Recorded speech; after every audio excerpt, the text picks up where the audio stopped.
کسی شہر میں ایک شریف اور نیک دل آدمی رہتا تھا۔ وہ طبیعت کے لحاظ سے بڑا سخی آدمی تھا، مگر بیچارہ غریب اور نادار تھا۔ دل میں سخاوت کا بڑا جذبہ تھا، مگر سخاوت کے لیے اس کے پاس مال و زر نہ تھا۔ سخاوت پیسے کے بغیر نہیں ہوتی، اور اس سخی کے پاس پیسہ نہ تھا۔ خدا تعالی کسی بخیل کو مالدار نہ بنائے اور کسی سخی کو غریب نہ کرے۔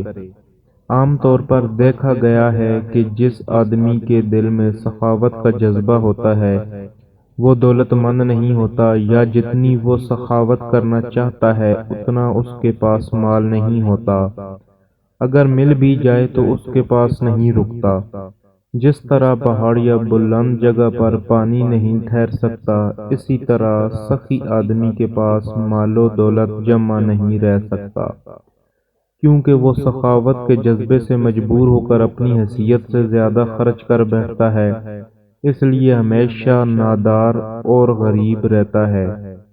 اتفاق سے ایسے ہی حالات میں قید خانے سے ایک قیدی نے اس سخی کو خط لکھا: جناب، بہت مجبور ہو کر آپ کی خدمت میں درخواست کر رہا ہوں۔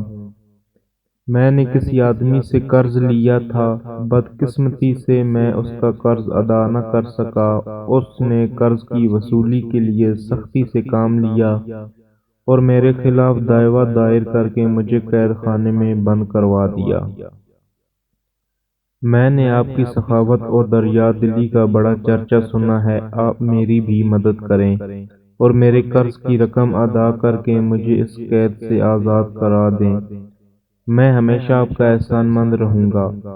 قیدی کا خط پڑھ کر سخی کو بہت دکھ ہوا، کیونکہ اس وقت اس کے پاس ایک پیسہ تک نہ تھا۔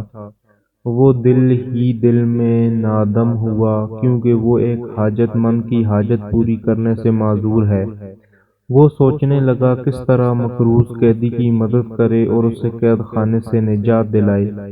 وہ ہر صورت میں مقروض قیدی کی امداد کرنا چاہتا تھا۔